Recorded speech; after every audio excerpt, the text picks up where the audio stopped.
అన్న చెప్పండి, అసలు నేను ఏం జరిగింది, మీరు శ్రీ చైతన్య పోవడానికి గల కారణం ఏంది, అక్కడ గొడవ గల మెయిన్ కారణం ఏందో చెప్పండి అన్న ఒకసారి. అయితే నిన్న మాకు కొంతమంది స్టూడెంట్స్ ఫోన్ చేసి కంప్లైంట్స్ ఇచ్చారనమాట. అన్న ఆ పర్టికులర్ క్యాంపస్లో ఫుడ్ పాయిజన్ అయ్యింది, ఒక 100 మంది పిల్లలకు అస్వస్థత అయ్యి హాస్పిటలైజ్ అయ్యారు, 25 మంది క్రిటికల్గా ఉన్నారు, ఒక అమ్మాయి చనిపోయిందని కూడా అంటున్నారు, కొంచెం చూడండి అన్న అని చెప్పేసి అంటే సరే అని చెప్పేసి అక్కడికి ఏం జరిగిందో వెళ్దామని ప్రిపేర్ అయినాం.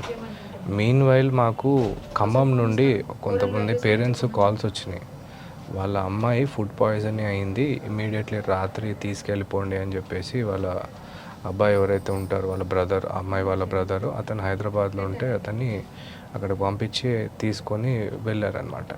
నెక్స్ట్ డే అసలు ఇది రెండోసారి మూడోసారి ఫుడ్ పాయిజనింగ్ జరిగింది అమ్మాయికి.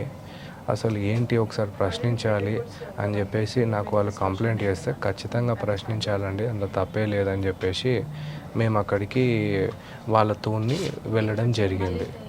అక్కడికి వెళ్ళిన తర్వాత పేరెంట్స్కి అయితే సమాధానం చెప్పాలి కదా, పిల్లల ఆరోగ్యం ఎట్లుంది ఏంది అని. అవన్నీ పట్టించుకోకుండా పేరెంట్స్ ముఖం మీద దర్వాజాలు బంద్ చేసేసారు. పేరెంట్ వెళ్ళి అమ్మ నేను పేరెంట్ని, నన్ను అలౌ చేయండి, నేను వచ్చి మాట్లాడతా అంటుంటే కూడా వినకుండా ఆ డోర్స్ అయితే క్లోజ్ చేసి పెట్టారు. వాళ్ళు చాలాసేపు వెయిట్ చేసిర్రు.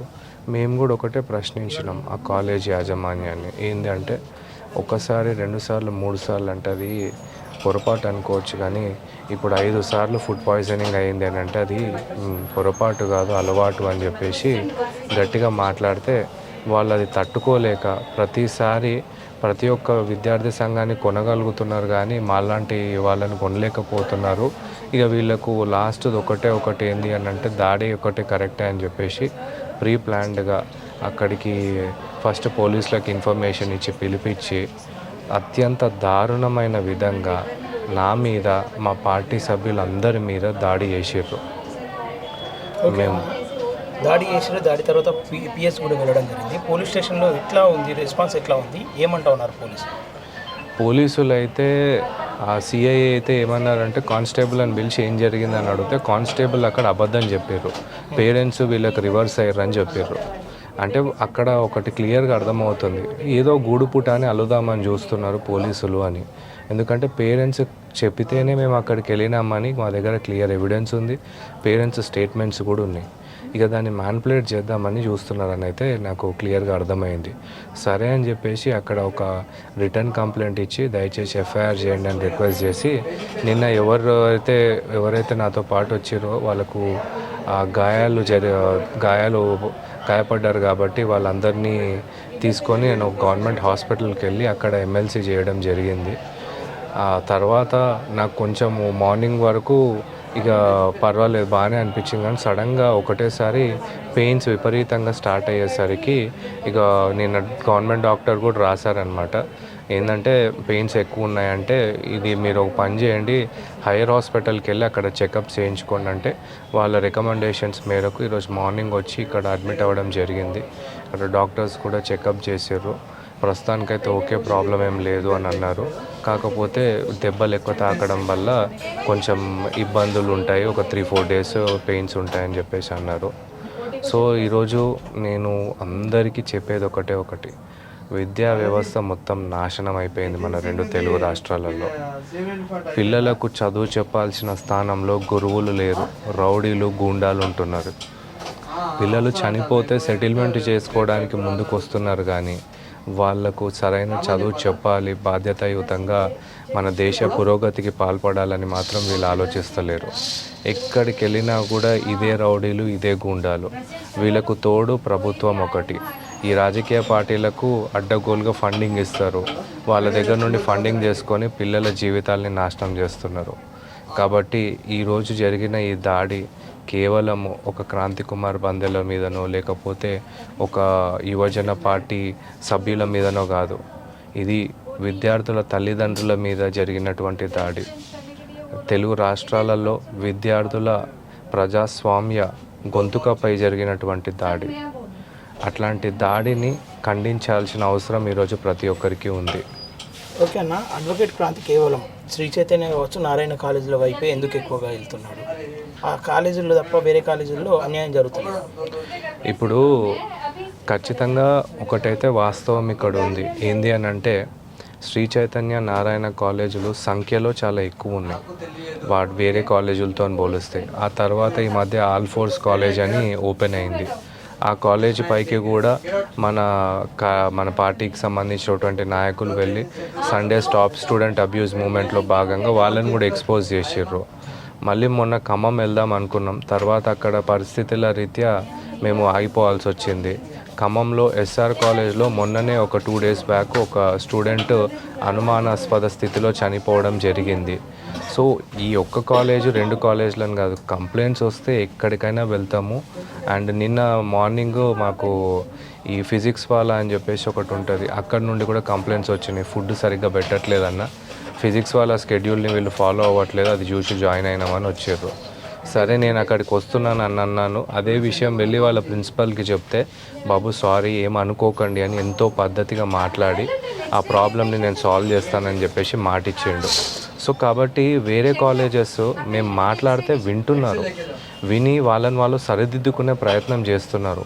ఈ నారాయణ చైతన్యకి ఎట్లనంటే తోలు మందమైపోయి వాళ్ళు అసలు ఎవరైతే ఏంది అనే కాడికి తయారయ్యారు. అందుకే ఈ 2 కాలేజీల సంఘటనలు బయటికి ఈ రకంగా ఎక్కువ స్థాయిలో వస్తున్నాయి.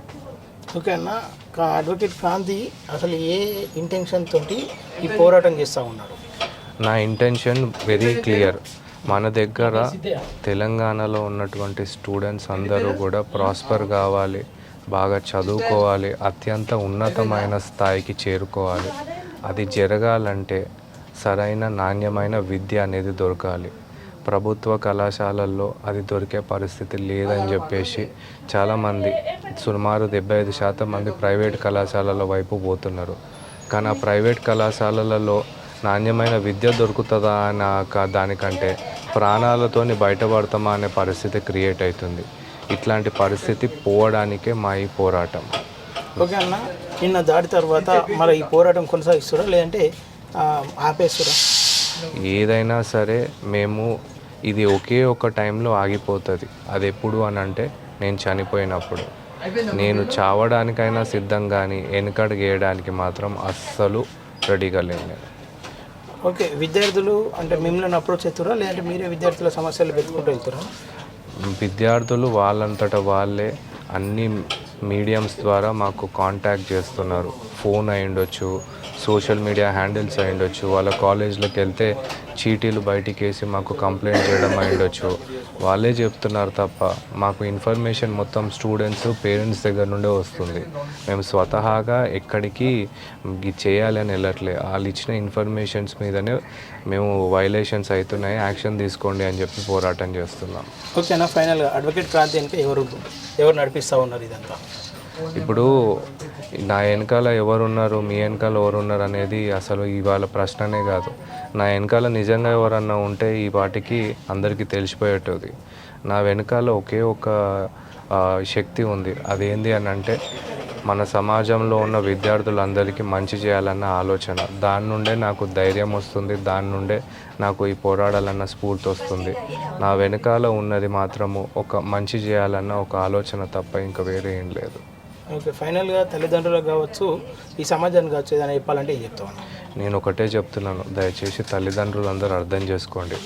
మీ పిల్లలు ఇబ్బందుల్లో ఉన్నారు అని అంటే ఏంటో ఆ ఇబ్బంది కొంచెం టైం పెట్టి వినండి. పిల్లలు అస్సలు బాగాలేరు. ఈ 2 ఏళ్లలో వాళ్ళు ఏదైనా అడ్డమైన తిండి తిన్నారంటే ఆ పరిస్థితి ఎట్లుంటుందంటే లైఫ్ లాంగ్ సఫర్ అయ్యే సిచ్యువేషన్ క్రియేట్ అవుతుండొచ్చు. ఒకసారి ఆలోచించండి. దయచేసి మీ పిల్లల ఏమన్నా చెప్తే పట్టించుకోండి, వినండి. ఈ కాలేజ్ వాళ్ళు చేసే పని ఏంటి అని అంటే ఫస్ట్ పిల్లలకు పేరెంట్స్కి తగులాట పెట్టి వాళ్ళు గొడవ పడుతుంటే వీళ్ళ పాపం గడుపుకుంటున్నారు. దయచేసి కాలేజ్ వాళ్ళ మాటలు నమ్మకుండా మీ పిల్లల మాటలు అయితే నమ్మండి ప్లీజ్. చాలామంది తల్లిదండ్రులు వాళ్ళ పిల్లలు మంచిగా చదువుకోవాలని చెప్పేసి వాళ్ళ జీవితాలని తాకట్టు పెట్టి లక్షల ఫీజులు తెచ్చి ఈ కార్పొరేట్ కాలేజీలలో కడుతున్నారు. ఎంతోమంది రూరల్ బ్యాక్గ్రౌండ్లో ఉన్న వాళ్ళు హైదరాబాద్లో మా పిల్లలు మంచిగా చదువుకుంటారు అని చెప్పేసి ఈ కాలేజీలలో చేర్పిస్తున్నారు. ఈరోజు నా విజ్ఞప్తి ఒకటే, ప్రతి ఒక్క మీడియా ఛానల్ అయి ఉండొచ్చు, ప్రింట్ అండ్ ఎలక్ట్రానిక్ మీడియా ఎవరైనా అయి ఉండొచ్చు, main stream and social media సోదరులందరికీ కూడా విజ్ఞప్తి ఏంటంటే కొంచెం ఇట్లాంటి విషయాలు జరిగినప్పుడు వాటిని ఎక్స్పోజ్ చేయండి. ఎందుకంటే ఇవాళ రేపు ఎవిడెన్స్ గ్యాదర్ చేయడం అంత కష్టమైన పని కాదు. తల్లిదండ్రులు ఎన్నో ఆశలు పెట్టుకొని వాళ్ళ పిల్లల్ని మన హైదరాబాద్కి పంపిస్తున్నారు, కానీ ఇక్కడికి వచ్చి ప్రాణాలు కోల్పోతే అది జీవితంలో ఎప్పటికీ తీరని లోటులాగా వాళ్ళకి మిగిలిపోతుంది. సో ఒకసారి ఇది మీ బాధ్యతలాగా కూడా తీసుకొని ఈ ఇష్యూని కొంచెము సీరియస్గా తీసుకొని తల్లిదండ్రులకు అవేర్నెస్ కల్పిస్తారని చెప్పేసి విన్నవిస్తున్నాం.